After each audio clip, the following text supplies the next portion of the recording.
All right. What's up, everyone? This is Clawing Through History, a Bruins history podcast presented by Bruins Diehards. Check them out at bruinsdiehards.com. So this was originally a video series that I started about a year ago. And now it is morphing into like a full-on audio podcast. And each week we're going to talk about a moment from Bruins history. We're going to present a topic, and then we're just going to roll with it. But first, let me introduce my co-host, Mr. RJ DeMello. How you doing? Hello, man. What an intro. That was very well done. Are you a professional? I am, sort of. Fake it till you make it. It's great to be here. Thanks for having me on, and I hope you don't mind that I put the old garden as my background here to bring that nostalgia back. No, I love it. I love how I always heard stories about how the seats felt like you were literally over the ice in the upper deck. Yeah, because it was built for boxing. No way. I didn't know that. Yeah, there was a series, Madison Square Garden being famous, Boston Garden. Person was building them. His rule was from any seat in the house, you got to be able to see like the sweat on the boxers. And so that's sort of why it's constructed in that way, or at least the story that I've read, and I could be completely wrong. So just like always fact check anything I say. But no, it's okay. You're right. Yeah, thank you. So yeah, it was like built with that in mind to be like, if there was a boxing ring in the middle of that arena, could everyone see it? And that's why it's so on top of it. No way. Wow. You already taught me something. It's been 2 minutes and you already taught me something. There we go. Number one on the how many facts? I don't know. So actually, first of all, what kind of beer are you drinking? I used to do this segment on an old podcast of mine. So what are you drinking right now? Well, it's out of this good old Sam Adams glass here, but Boston. It is not. It is a Level Ready Player One. It is a beer out of Portland, Oregon. It's a dry hop saison that they say is their like lawnmower beer. Nice. So like you cut the grass and you have one of those things. Have a couple of these outside, cutting the grass, no big deal, Have I ever told you? What have you got in your glass there, Christian? Oh, okay. I'll tell you. I have the Proclamation Ale Company, which is a brewery right down the road here in Warwick, Rhode Island. This is stock. I went full on in with a double IPA. So. Wow. All right. Yeah.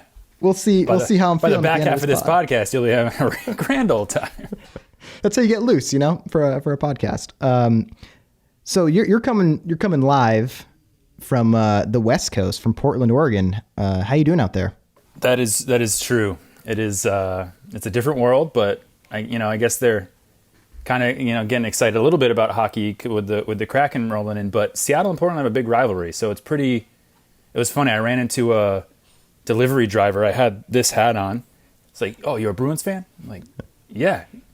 He's like, I starts talking about hockey. I'm like, oh, like, you gonna be like, are you Kraken fan? Are you excited? He's like, Seattle? Oh, hell no. No, I'm a Red Wings fan. I was like, all right. I don't know how it happened, but sure. So, they'll be, it'll be interesting to see how much Portland outside of, because there's no team close to Portland. So in theory, it would be like, oh, that's the team, but there's a rivalry between the cities. So who knows how much the Kraken love will come down to Portland. Yeah, that's interesting. I mean, you guys have what? You have an NBA team, you have a MLS team, no NWSL team, but no baseball, no football, right? They're trying to bring baseball here, no football. Yeah, so they have a minor league hockey team, the Portland Winterhawks. Ooh, that actually draw pretty well. This team supports their sports, so it's cool to see. And it's cool to see there are a ton of Bruins and like New England sports fans out here, a lot of like transplants and whatnot. So I'm sure I'll be able to find the sort of the Bruins bar here like I did when I lived in New York City for 6 years and yep. Knew the Bruins spots there. And actually one of my favorite Bruins memories was in New York City. Went to their game against the Islanders at Barclays Center. And they had Bergie scored a hat trick. And they had to pause the restart of the game because there was too many hats on the ice. And I was like, this is great. Like we are the away team here and we're stopping them because of our hats on the, like, that was really cool. Well, I don't know how the prices were at Barclays, but I know that in Nassau, they're like way cheaper than Boston. So like so many people from the New England area drive down to watch a game on Long Island. Although the crowds at Nassau were amazing in the postseason this year. Like it was pretty cool to see. Yeah, they support it big time out there. The move to Barclays, like I get it from a, I guess maybe fiscal, or you want to be in the city and be whatever, but like it's just not where that fan base is. Right. And it wasn't a stadium arena made for hockey, and it didn't fit. So it makes sense for them to go back out there, and they'll have they have good fans. They'll have a good atmosphere there and whatnot. But yeah, and they're getting a new rink, so it's going to be awesome. Yeah. Now, I have a question for you, Christian. Yes, go ahead. History podcast. I want to know your Bruins history. Either earliest memories or games you went to, or even just hockey history. Where does your passion come from? Yeah, so I think like a lot of people, comes from how you were raised. Like my dad is obviously a big hockey fan. I'm in their basement right now. That's all the memorabilia behind me. But I grew up playing hockey, and then as long as I can remember, he had season tickets to the Providence Bruins, which is, I got his old hat on right now. My earliest memories are probably from the P Bruins. In terms of Boston, Sergei Samsonov, Joe Thornton, like that team was like early memories. I feel like everyone that's our age like loved Samsonov. Like that was the guy back then. Oh yeah, I definitely did. Absolutely. In terms of like a game though, I went to go see the Bruins play. Oh, you know what? I went to go see the Bruins play the Flyers in the early 2000s in a snowstorm. And it was long enough ago where Peter Forsberg was on the Flyers, because he played for them briefly towards the end of his run in the NHL. And I believe we were pretty close to the ice, and he got a penalty, and we were right near the penalty box, and Peter Forsberg was sitting in the penalty box. So that was pretty cool. Were you yelling at him? Were you giving him some? No, I was too You're 10. I don't think I was even 10 yet, but I loved Peter Forsberg because he was on the cover of NHL 98. Do you remember that game? Yeah. Oh yeah, that was my quintessential NHL video game, 98. My older brother would just deke through my entire team and score. I would get so upset, but loved that game. It's a classic older brother thing. I think John. Oh yeah. Oh, and he would love it. And he's 8 years older, by the way. So he's like 18 and I'm 10, and he's crushing me and like letting me hear it. I'm like, he's like, suck it. Yeah, bully. Well, I guess same question to you. What is like some of your earliest memories? I know we were talking about it off air, but what are some of your early memories? Yeah, I guess, similar. I grew up in a very much hockey household. My older brother, who used to embarrass me at NHL, he played, up until college and was a good player. And so I always grew up watching him. But then my dad played and still played until very recently. So that aspect was always there for the passion part. And then the Bruins, I remember watching a home video. My dad took my brother to a game at the Old Garden, and they like got on like the pre or post game show, like in the background doing the like, and like they got it recorded on like a VHS tape off the TV and stuff. That's awesome. So I remember seeing that. And then, I remember like the first memory I have of watching was a game where they were tearing down the Old Garden as they were playing in the new one. And I think they were playing like the Buffalo Sabres. I don't know why like it stands out to me there, but could have been Dominic Hasek in net, by the way. Yeah, I think that might have been it. When that's awesome. Like that's always a big time, when he's playing and stuff. And so I remember watching that and being like, oh, they're tearing a building down. Like I was, I don't know, 5, 6 or something like. And then the first game I went to, it was Joe Thornton's either rookie season or second season, because again I was like 7 or 8 or something like that. And I remember my mom opening up the phone book, remember those, and like finding the ticket number, calling and getting tickets. And okay, you're section 3, whatever, row like 15. We're like, oh, okay, awesome, cool. Like row 15, that must be not bad.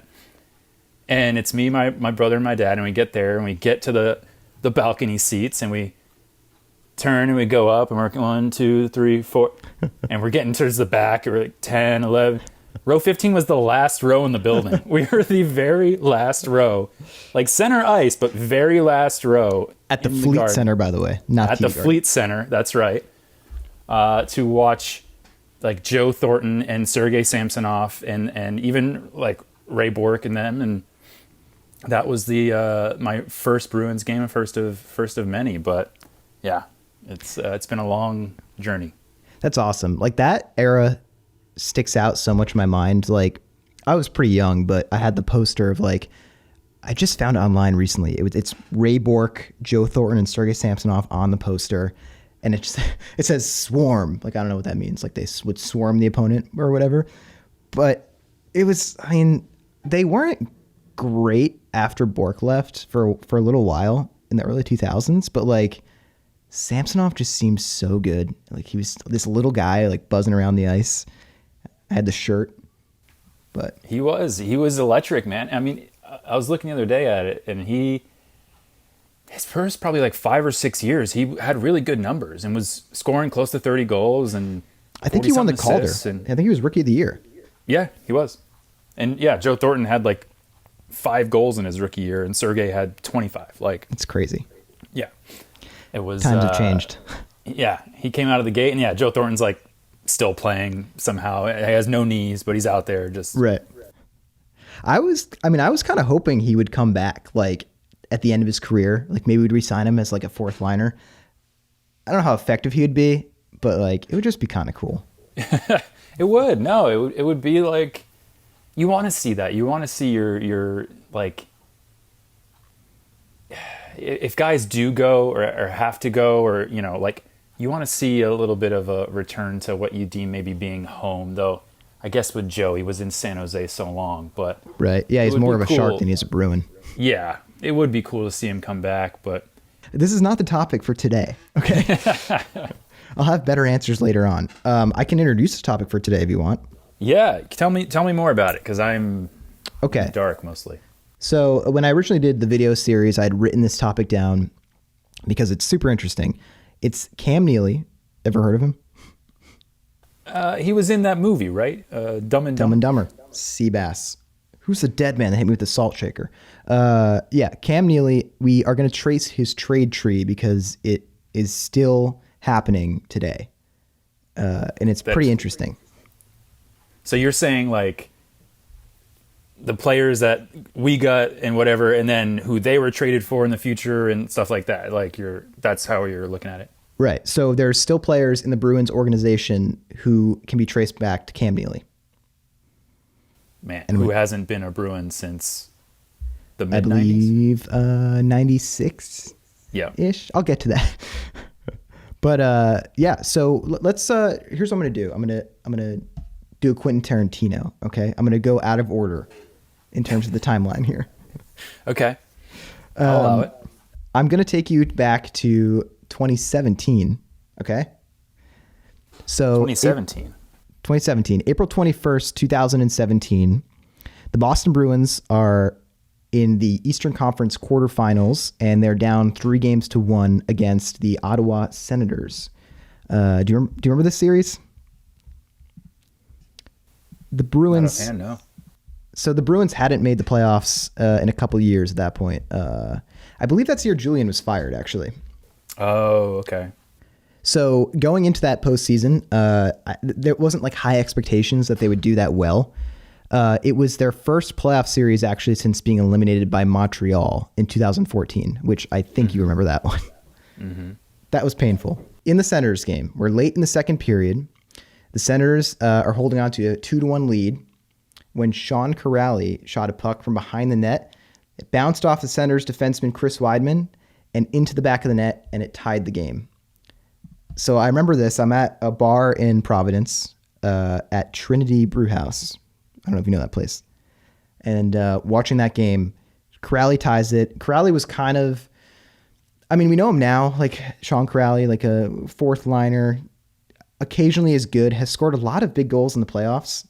I actually saw him score a huge goal in Game 7 against Toronto a couple years ago.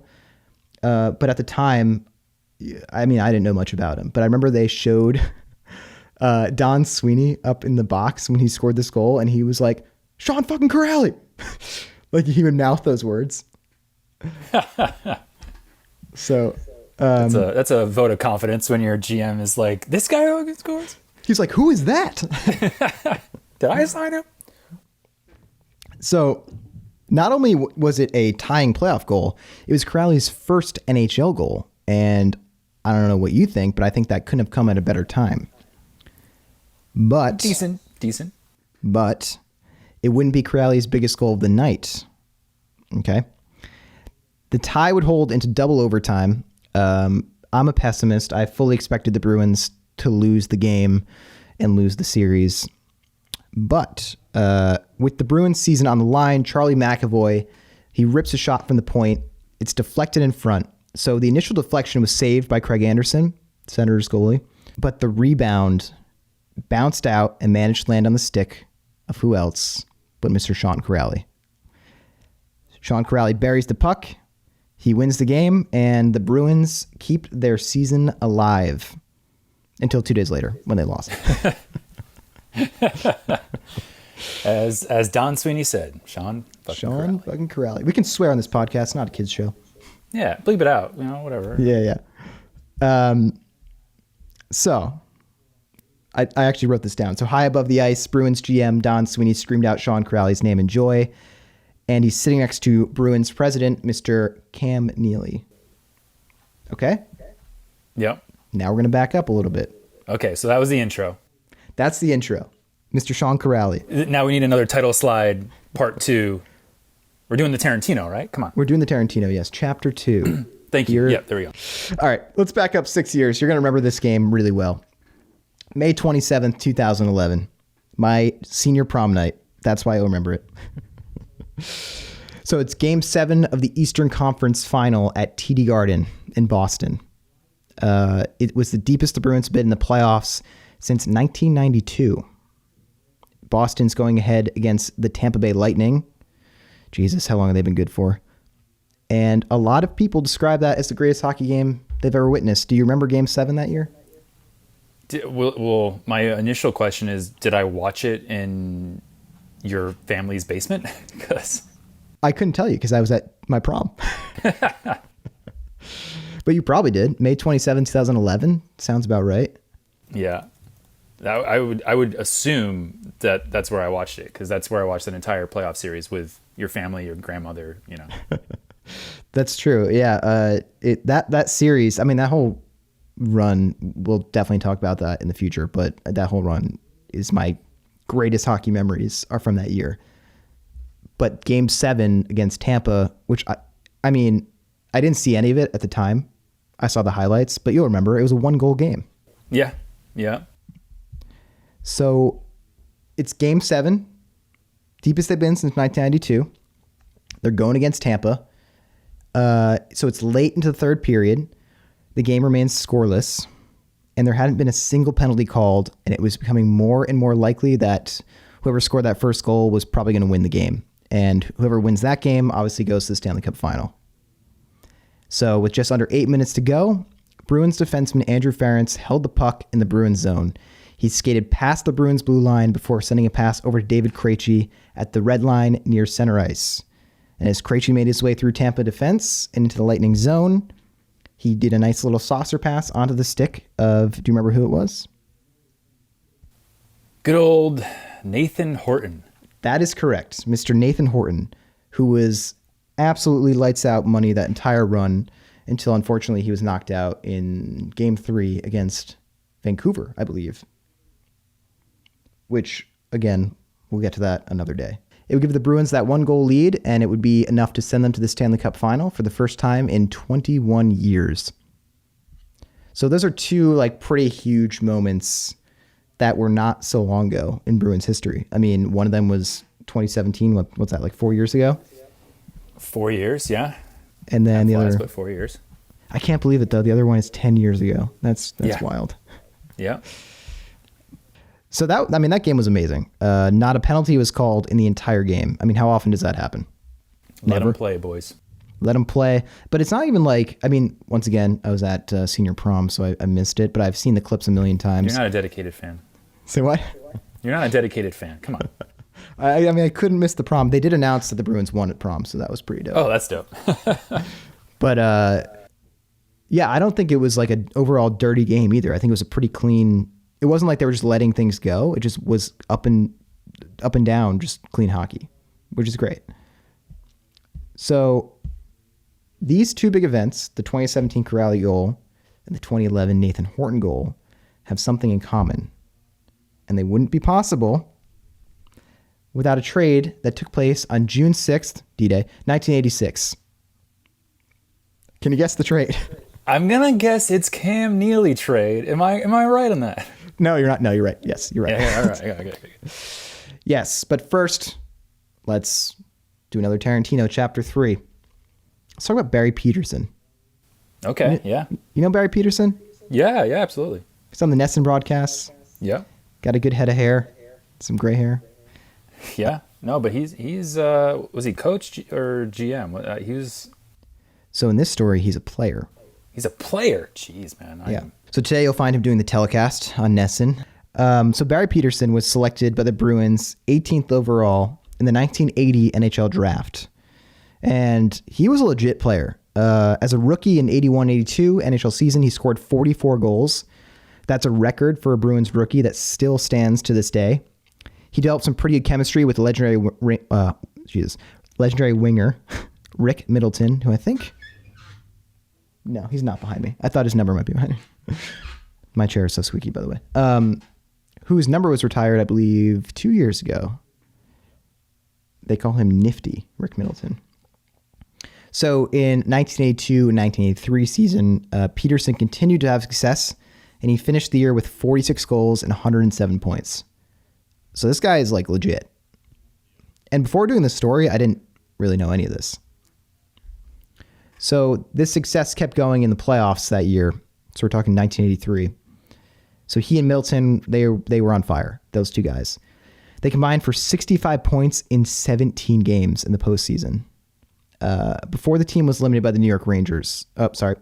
Scratch that. New York Islanders in the conference final. Uh-oh. Don't make that mistake.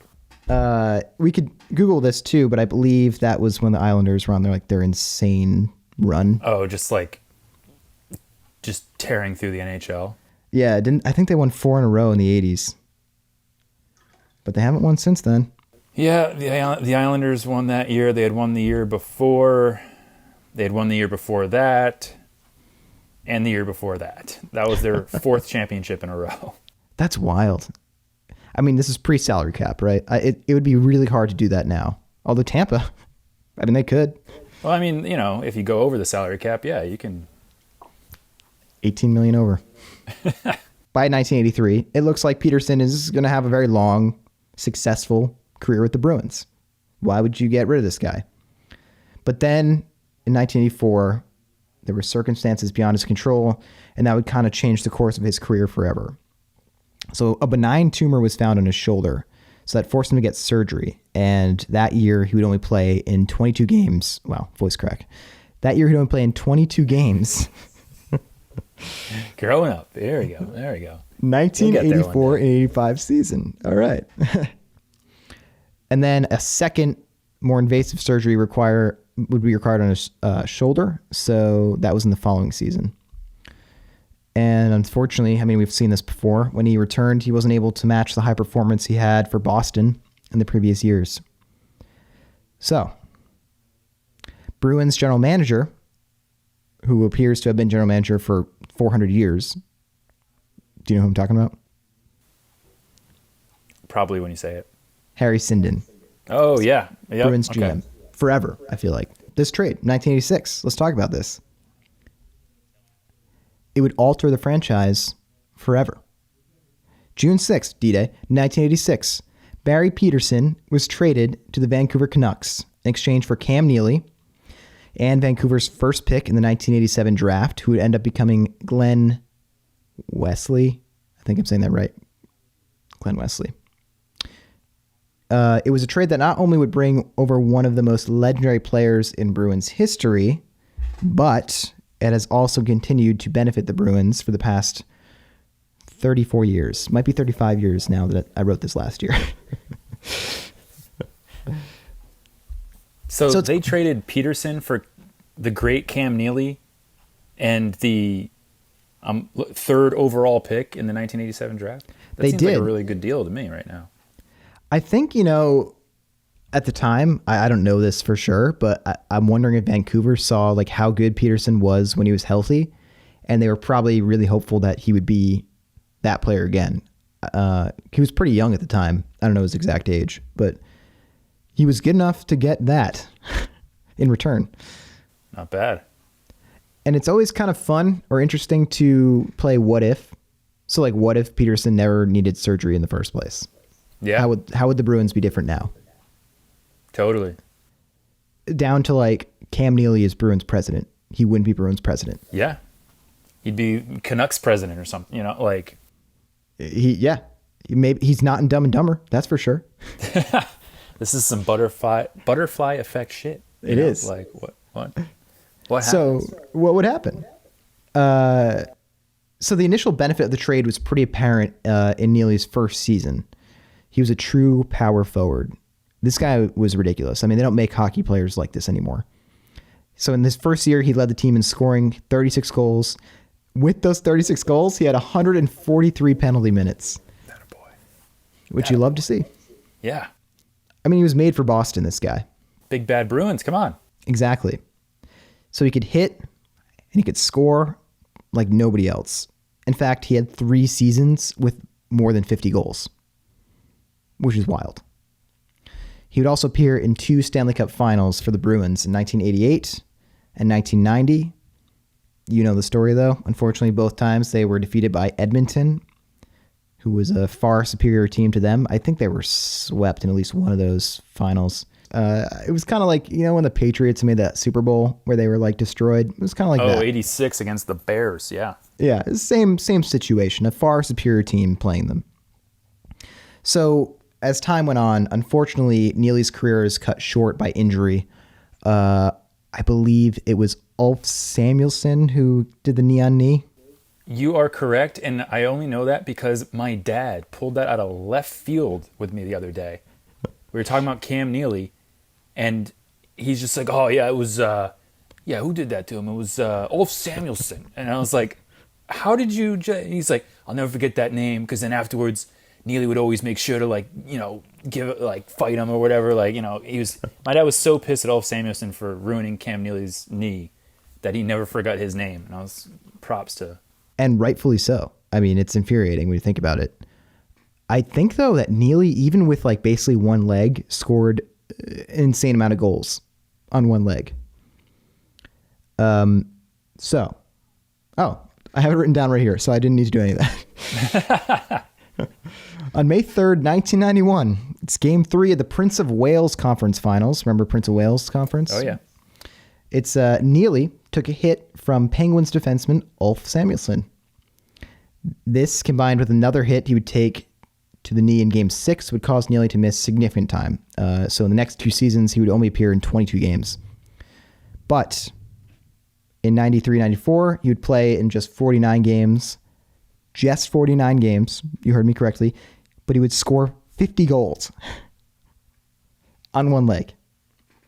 Jesus. Insane. To this day, Neely is still the Bruins' all-time leading playoff scorer. Wow, voice crack again. What's going on with me? Come on, dude. You know, what's going on? Not enough tea today.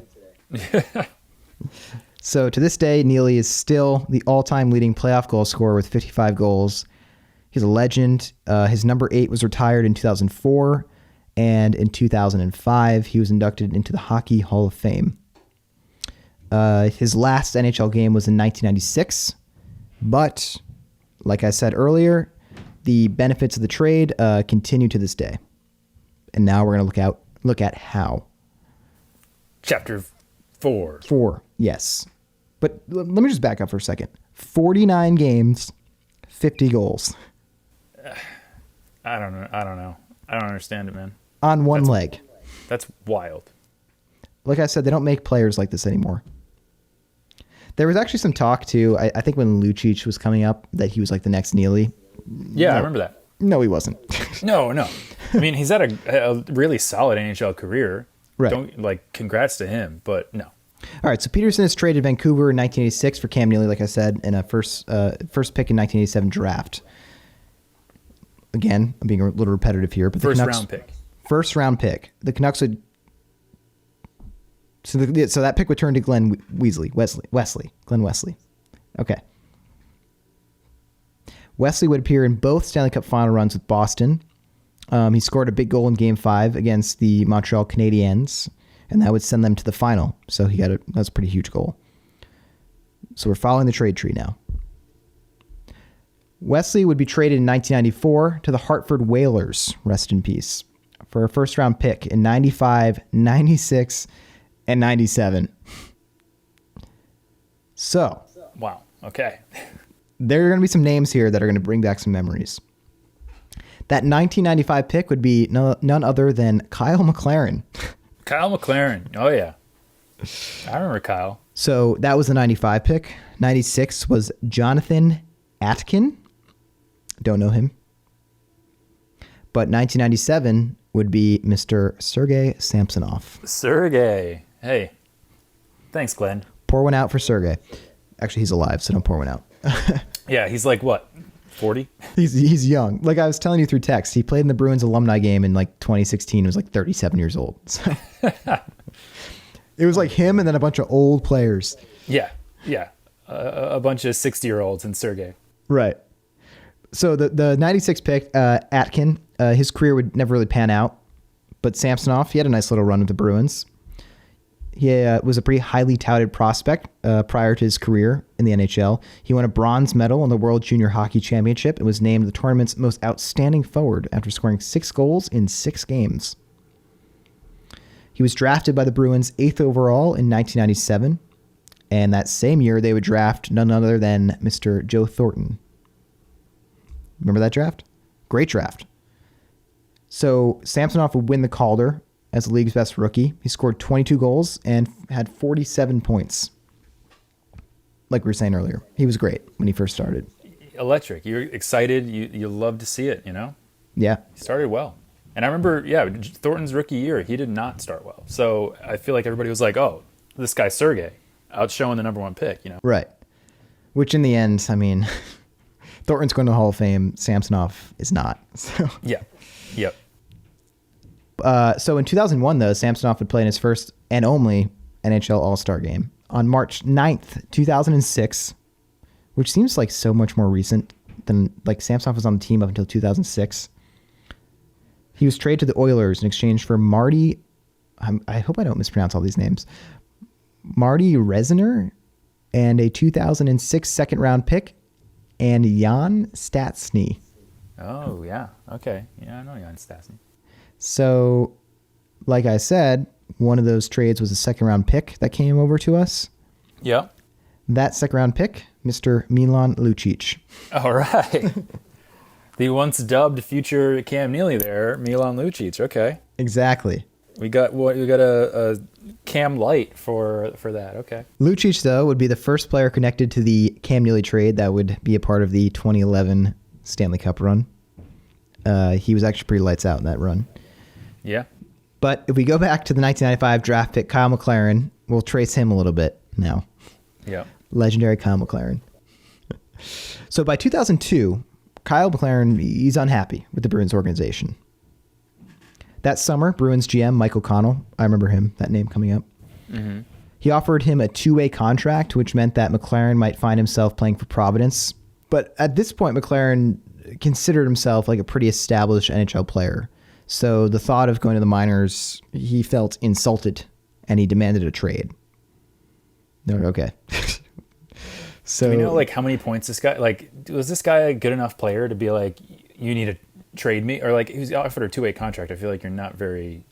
I don't think so. I mean, I don't have the best memory of Kyle McLaren, but I don't remember him being like a great player. You want me to Google this? Can you just pull up Kyle McLaren's stats real quick? Done. Yes, got it. His career didn't last much longer after this. I'll say this. I'll do his first 5 seasons in the NHL.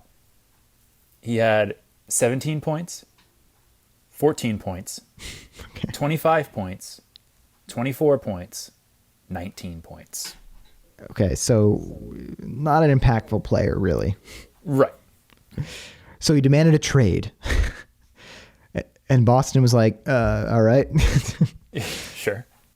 So he was traded, funny enough, to the San Jose Sharks, future Joe Thornton's home, for players. So he sorry, go ahead. Wasn't part of the Thornton trade. He was not. But so the Sharks were just a common dance partner in our trade. Okay. Yeah. So he was traded there for Jeff Hackett, who I think was a goalie, if you remember that name, Jeff Hackett. And then I believe this next guy is a Rhode Island native, Jeff Gilson, Mount St. Charles alum. Oh, Mount St. Charles, huh? I think so. Wow. Rhode Island dynasty. Let's see here. He's from North Smithfield, Christian. Come on. There you go. Wow. That's Rhode Island. Yeah.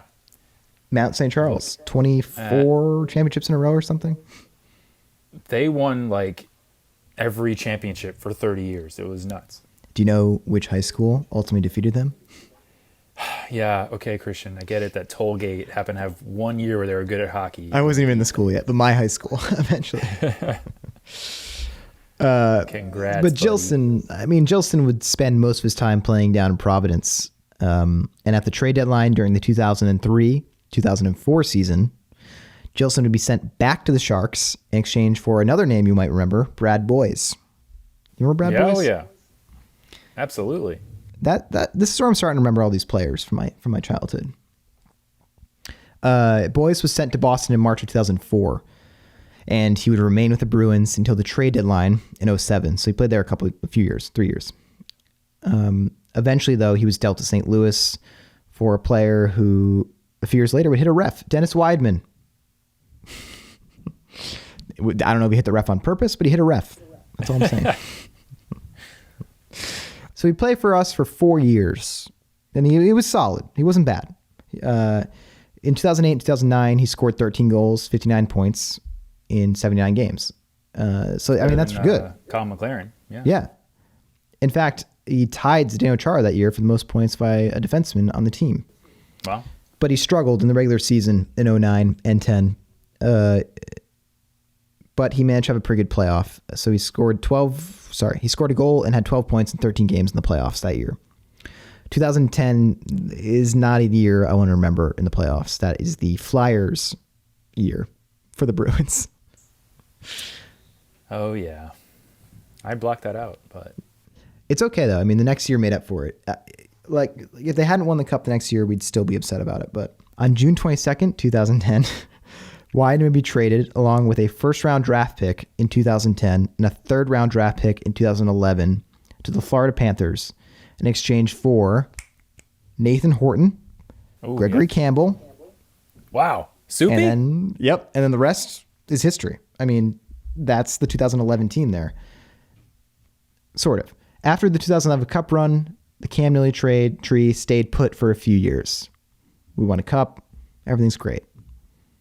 But then in 2015, Lucic is traded to LA. Remember that? Yeah, absolutely. That was a big deal at the time. I feel like that was when that core, it felt like that era was over once Lucic was traded.